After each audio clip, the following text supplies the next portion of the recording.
Hi guys, this is Piglet from Piglet and Cub Vlogs, and today is my rest day, so samahan niyo ako na wala lang, enjoy yung araw ko dahil off ko today. So ngayon is papunta kami ng friend ko sa may Ukayan sa Cubao because yung friend ko, yung ka-office mate niya daw is nakabili ng pan sa Cubao worth 100 pesos and sobrang ganda ng quality, kaya inaya niya ako na puntahan yon.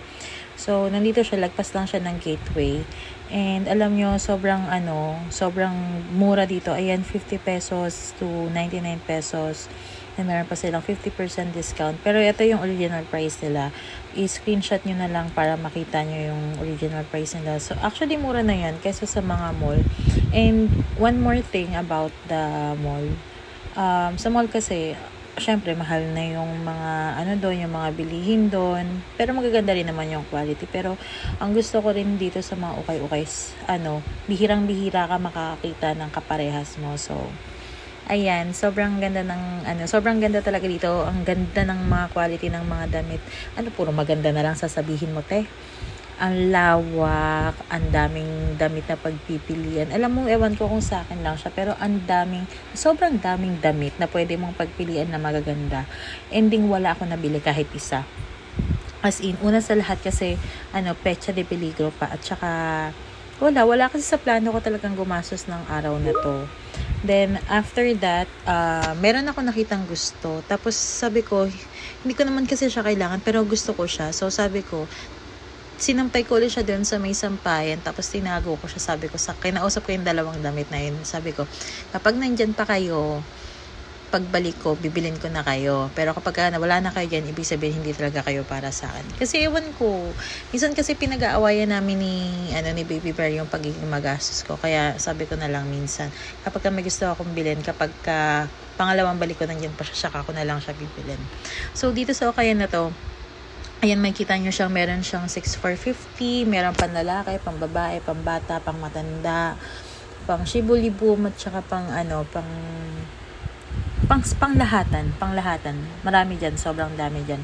And then after nito, syempre napagod kami, nagpunta kami ng friend ko saan kami nagpunta? Nagpunta kami sa Bonchon para breakfast, lunch at saka dinner niyan. Kasi hindi na kami kumain after niyan. Actually, after nito is nakipagkita ako sa isa pa naming friend. 4 talaga kami sa circle of friends namin. Tapos 2 lalaki, tapos 2 kaming babae. And ako yung pinakabunso sa kanila. Nung pauwi na kami, nakita namin yung meet and greet ni Richie Ming, which is yung bidang lalaki dun sa Bon Appetit, Your Majesty. Then ayan, yung isang friend ko na to, nilibre niya ako ng The Wicked. Ayun nga, ako yung pinakabunso sa amin, and ako yung pinakamahirap sa amin. Sobrang hirap talaga, te. Then after that, sila yung mga nakakaangat-angat sa buhay. Alam mo, sila yung, ewan ko, guardian angel ba? Ano bang tawag doon? Sila yung support system ko ever since na naging mag-friends kami. Dahil kapag kailangan ko ng ganito, ganyan, sila yung sumusupport sa akin. Damit, pagkain, pera, lahat. Sabihin nyo na, sila talaga yung nagsusupport. At saka siguro mga magti-20 years na rin kami magkakaibigan.